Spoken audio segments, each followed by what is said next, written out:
चाहे कितना ही अभागा मनुष्य हो, सुबह 3 बजे से 6 बजे उठकर ब्रह्म मुहूर्त में कर दो यह काम, जो चाहोगे वह मिलेगा। एक समय की बात है, माता पार्वती ने भगवान शिव से पूछा, स्वामी, मैंने देखा है कि चाहे कितना ही अभागा मनुष्य हो, अगर वह सुबह के समय ब्रह्म मुहूर्त में उठता है तो वह बहुत सुखी रहता है। ऐसा क्यों है? मुझे ब्रह्म मुहूर्त का रहस्य बताइए। तब भगवान शिव ने कहा, हे देवी, मैं आपको इस प्रश्न का उत्तर एक कथा के माध्यम से बताऊंगा। कृपया आप इस कथा को ध्यान पूर्वक सुनना, और जो भी मनुष्य इस कथा को पूरा सुनेगा वह कभी भी इस अवसर को अपने हाथ से जाने नहीं देगा। ब्रह्म मुहूर्त का रहस्य जानकर पूरा जीवन बदल जाएगा। भगवान शिव कथा को सुनाना प्रारंभ करते हैं और माता पार्वती से कहते हैं, बहुत समय पहले की बात है, काशी में दीनू नाम का एक लड़का रहता था।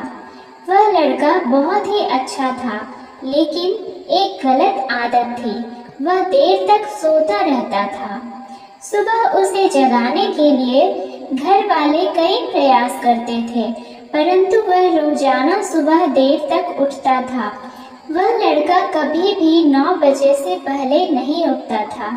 जब वह बालक था तब परिवार वालों ने सोचा कि जब यह बड़ा हो जाएगा तो इसकी आदत में सुधार हो जाएगी, परंतु वह लड़का जैसे जैसे बड़ा होता गया उसकी यह आदत और भी ज्यादा गहरी होती चली गई। दुनिया इधर से उधर हो सकती थी, लेकिन वह लड़का कभी भी जल्दी नहीं उठ पाता था। उसके पिता उसकी इस आदत से बहुत ज्यादा परेशान रहने लगा था। उस लड़के को ढेरों नकारात्मक शक्तियों ने घेर लिया था। वह सभी को पलट कर जवाब देता था और दिन भर उदास रहता था। इसका असर उसके स्वास्थ्य पर भी पड़ रहा था। जब उस लड़के को यह पता लगा कि उसके सारे मित्र सफलता को प्राप्त कर चुके हैं, तब वह और भी ज्यादा चिंतित हो गया और ईश्वर को कोसने लगा। वह बार बार यही कहता था कि मेरी किस्मत ही खराब है, परंतु उसके पिता अच्छी तरह से जानते थे कि उस लड़के के असफल होने के पीछे क्या कारण है। भगवान शिव ने कहा, हे देवी, फिर एक दिन की बात है, उसके पिता को किसी सन्यासी के बारे में पता चला। उसने तुरंत अपने बेटे की समस्या को लेकर उस सन्यासी के पास जाने का निर्णय लिया। सन्यासी को बेटे की आदतों के बारे में बताया और सन्यासी ने कहा कि कल आप अपने बेटे को इस आश्रम में आने को कहिए। फिर उस लड़के का पिता अपने घर की ओर चला गया। उसे पता था कि अगर वह सीधे तरीके से अपने बेटे को सन्यासी से मिलने के लिए कहेगा तो वह कभी तैयार नहीं होगा। उसने अपने बेटे को अपने पास बुलाया और कहा, तुम्हारे सारे मित्र जीवन में सफलता प्राप्त कर चुके हैं, क्या तुम सफल नहीं होना चाहते हो? लड़के ने उत्तर दिया कि जरूर पिताजी, परंतु जब भी मैं अपने मित्रों से उनकी सफलता का रहस्य पूछता हूँ तो वह मुझे कुछ नहीं बताते हैं। भगवान शिव ने कहा, हे देवी, फिर उसके पिता ने कहा कि मुझे यह रहस्य पता चल गया है कि वह सभी क्यों सफल होते जा रहे हैं। तब उस लड़के ने बड़ी उत्सुकता से पूछा, क्या पता चल गया है पिताजी? कृपया करके आप मुझे बताइए। उसके पिता ने कहा कि कल सुबह तुम्हें एक सन्यासी के आश्रम में जाकर उनसे मिलना है। यदि तुम वहां पर समय से पहुंच गए तो वह सन्यासी तुम्हें ऐसा मंत्र बताएंगे जिससे तुम सफल हो जाओगे। परंतु एक समस्या है। लड़के ने कहा कि पिताजी, मैं कल पूरी रात जागता रहूंगा और सुबह सन्यासी से मिल कर आऊंगा। उसके पिता ने कहा कि ठीक है, तुम वहां जाकर उस सन्यासी की आज्ञा को मानना। पिता की बात सुनकर वह लड़का बहुत अधिक खुश हुआ। जीवन में पहली बार रात्रि में वह जागता रहा, परंतु थोड़े ही समय में उसे नींद आ गई और वह सो गया। फिर अगली सुबह जब वह उठा तो उसे पता चला कि सन्यासी से मिलने का समय समाप्त हो चुका था। उसके पिता ने लड़के की तरफ देखा और कहा कि तुम जीवन में कभी सफल नहीं हो पाओगे, जाओ और जाकर सो जाओ। पिता की यह बात सुनकर उस लड़के को बहुत दुख हुआ। उसने मन ही मन स्वयं को चुनौती दी कि कल सुबह वह सन्यासी से मिलने अवश्य जाएगा। उसने अपने पैर में एक छोटा सा घाव बना लिया, जिससे दर्द के कारण उसे रात भर नींद नहीं आई। भगवान शिव ने कहा, हे देवी, यह ऐसा पहला अवसर था जब उसने अपने जीवन में पहली बार सूर्योदय देखा था। वह तुरंत ही तैयार होकर सन्यासी से मिलने के लिए चला गया। आज उसका अनुभव कुछ अलग ही था। वह बेहद शांत महसूस कर रहा था। चलते चलते वह लड़का जैसे ही सन्यासी के आश्रम में पहुंचा तो वहां पर उसने देखा कि सन्यासी और उसके सभी शिष्य ध्यान लगाकर बैठे हुए थे। भगवान शिव ने कहा, हे देवी, फिर जब ध्यान का समय समाप्त हुआ तब लड़का उस सन्यासी के पास पहुंचा और उन्हें प्रणाम करते हुए बोला कि आपके पास कोई ऐसा मंत्र है जिससे मैं सफल हो सकता हूँ?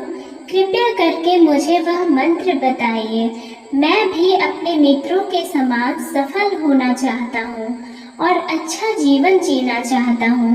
भगवान शिव ने कहा, हे देवी। फिर सन्यासी मुस्कुराए और बोले, अच्छा, तो तुम वही बालक हो। तुम्हारे पिताजी मुझसे मिलने आए थे और उन्होंने तुम्हारे विषय में मुझे सब कुछ बता दिया था। मैं तुम्हें वह मंत्र अवश्य बता देता, परंतु अब लड़के ने जैसे ही परंतु शब्द सुना तो लड़का घबरा गया। उसने पूछा, परंतु क्या गुरुदेव? तब सन्यासी बोला, मैं तुम्हें वह मंत्र बताऊंगा, परंतु अगले 21 दिनों तक तुम्हें मेरी आज्ञा माननी होगी। मैं तुम्हें वह मंत्र 21 दिनों के बाद बताऊंगा। तब तक मैं तुमसे जो भी कार्य कहूँगा तुम्हें वह करना होगा। यदि तुम असफल हुए या कार्य के बीच में तुम्हारा संकल्प टूट गया तो उस मंत्र का असर नहीं होगा। दृढ़ निश्चय के साथ उस लड़के ने कहा कि मुझे आपकी सारी आज्ञा स्वीकार है। मैं अगले 21 दिनों के लिए आपका दास हूँ। आप जो भी कहेंगे मैं वही कार्य करूँगा। मुझे केवल और केवल उस मंत्र के बारे में जानना है। भगवान शिव ने कहा, हे देवी। फिर सन्यासी ने उस लड़के से कहा कि ठीक है, कल से तुम्हारा कार्य शुरू होगा। तुम इसी आश्रम में निवास करोगे। वह लड़का आश्रम में निवास करने के लिए तैयार हो गया। सन्यासी ने कहा कि यहाँ रहते हुए तुम्हें ब्रह्म मुहूर्त में उठना होगा और दूसरे शिष्यों की तरह ध्यान और तप करना होगा। साथ ही आश्रम के कार्यों में भी सहायता करनी होगी। ध्यान रहे, यह संकल्प टूटना नहीं चाहिए। भगवान शिव ने कहा, हे देवी। अब लड़का सन्यासी की बात से सहमत हो गया और अगले दिन से उसके कार्य के दिन की शुरुआत थी। इस बार उसने दृढ़ निश्चय किया, परंतु 1 सप्ताह बीतने के पश्चात ही उसका संकल्प टूट गया और वह 8वें दिन देर तक सोता रहा। जब वह नींद से जागा तो उसने कहा कि मुझसे कितनी बड़ी भूल हो गई है। वह रोते हुए सन्यासी के पास पहुंचा और कहने लगा कि हे गुरुदेव, मेरा संकल्प टूट गया। अब मैं जीवन में कभी सफल नहीं हो पाऊंगा। सन्यासी ने उसे समझाते हुए कहा कि एक बार फिर से शुरुआत करो, फिर से संकल्प करो। फिर लड़के ने सन्यासी से पूछा कि सुबह उठना इतना आवश्यक क्यों होता है और यहाँ पर सभी लोग इतनी जल्दी क्यों उठ जाते हैं? भगवान शिव ने कहा, हे देवी। तब सन्यासी ने लड़के को समझाते हुए कहा कि सुबह यानी ब्रह्म मुहूर्त में उठने के पीछे बहुत बड़ा विज्ञान छुपा हुआ है।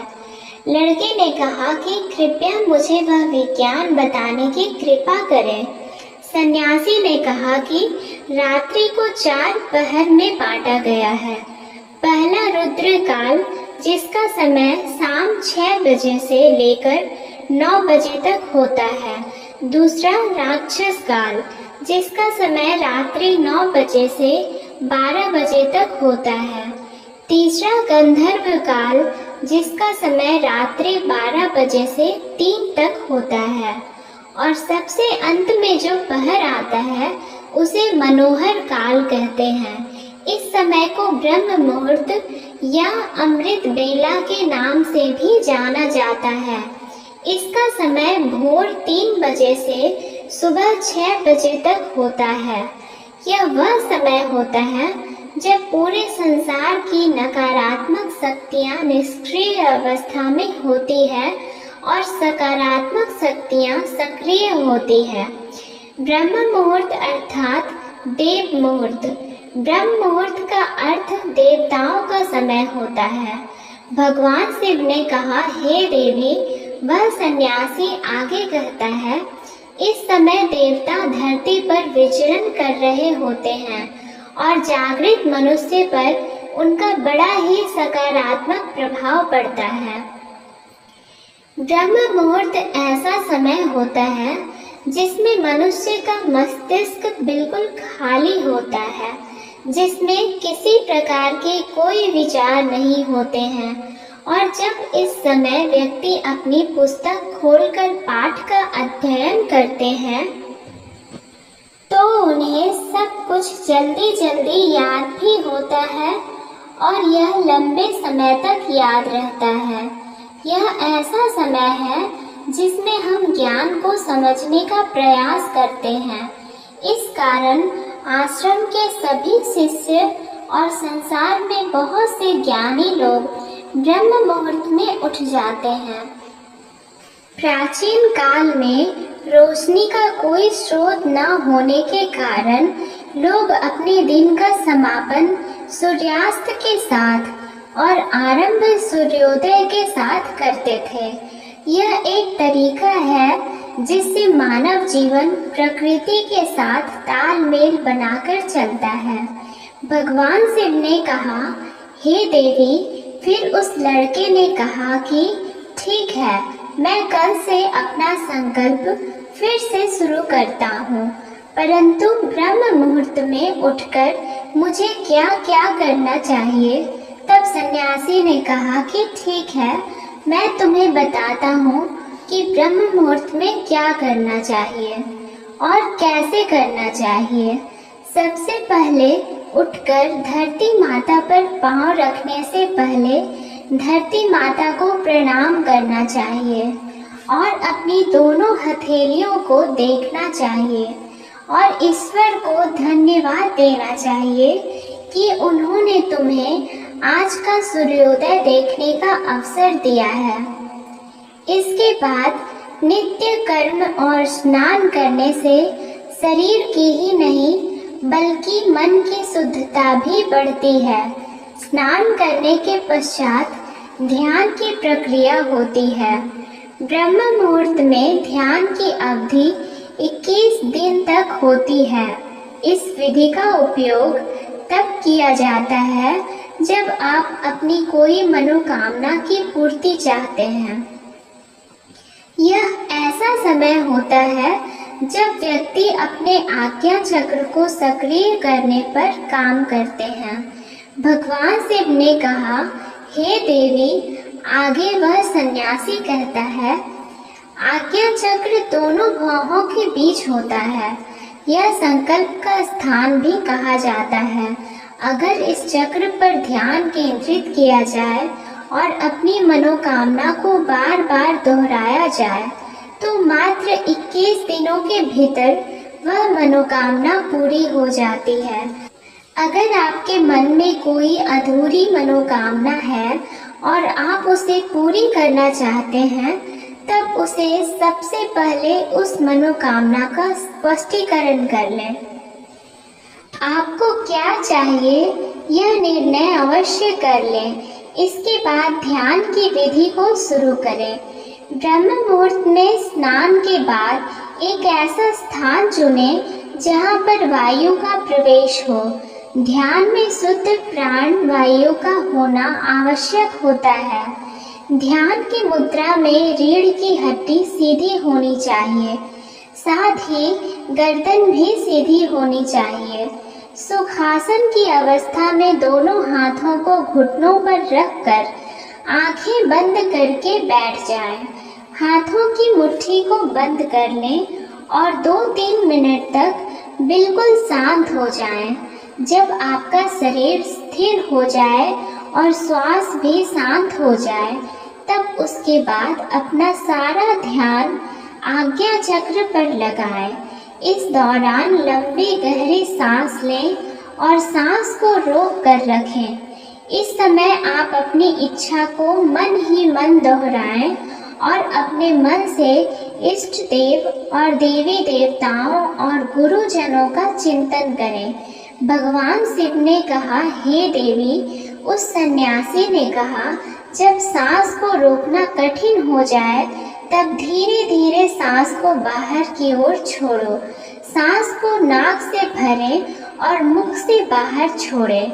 इस प्रक्रिया को 3 से 4 बार प्रतिदिन दोहराएं। ऐसा प्रतिदिन करने से आपकी जो मनोकामना है वह अवचेतन मन तक अवश्य पहुंच जाएगी और इच्छा पूर्ति जल्दी ही होगी। आज्ञा चक्र सक्रिय होता है और हमारी आज्ञा को पूरा करता है।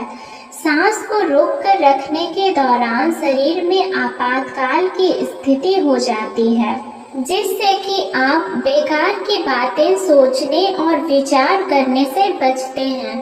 ब्रह्म मुहूर्त के समय ईश्वर की विशेष कृपा होती है और कोई भी व्यक्ति अपनी मनोकामना को इस समय दोहराता है तो उसकी इच्छा जल्द से जल्द पूरी होती है। भगवान शिव ने कहा, हे देवी। इस प्रकार सन्यासी ने उस लड़के को ब्रह्म मुहूर्त का महत्व बताया। अगले 21 दिनों तक उस लड़के ने बड़े ही मन के साथ इस प्रक्रिया को अपनाया। अब वह बहुत ही ज्यादा अनुशासित और शांत स्वभाव का बन चुका था। उस लड़के ने जैसे ही अपना संकल्प पूरा कर लिया, उसके बाद वह लड़का बड़े ही प्रसन्न भाव से सन्यासी के पास पहुंचा और कहने लगा, हे गुरुदेव, मैंने 21 दिनों का संकल्प पूरा कर लिया है। अब कृपया मुझे सफल होने का मंत्र बताइए। तब उस सन्यासी ने मुस्कुराते हुए कहा कि पिछले 21 दिनों से जो अभ्यास तुम करते आए हो वही तुम्हारी सफलता का मंत्र है। जो व्यक्ति ब्रह्म मुहूर्त में उठकर ध्यान प्रक्रिया को सही से करते हैं वह जीवन में कभी असफल नहीं हो सकते। तुम्हें ब्रह्म मुहूर्त का रहस्य पता चल चुका है। अब तुम इसे जीवन पर्यंत करो। तुम्हें जीवन के लक्ष्य और सफलता दोनों प्राप्त होंगे। उस लड़के ने सन्यासी को धन्यवाद दिया और ब्रह्म मुहूर्त के नियमों का पालन जीवन पर्यंत तक करने का वादा भी किया। भगवान शिव ने कहा, हे देवी, अब तो आपको पता चल गया होगा कि ब्रह्म मुहूर्त में क्या होता है। तब माता पार्वती ने कहा, हे स्वामी, अब मुझे ब्रह्म मुहूर्त का संपूर्ण ज्ञान हो गया है।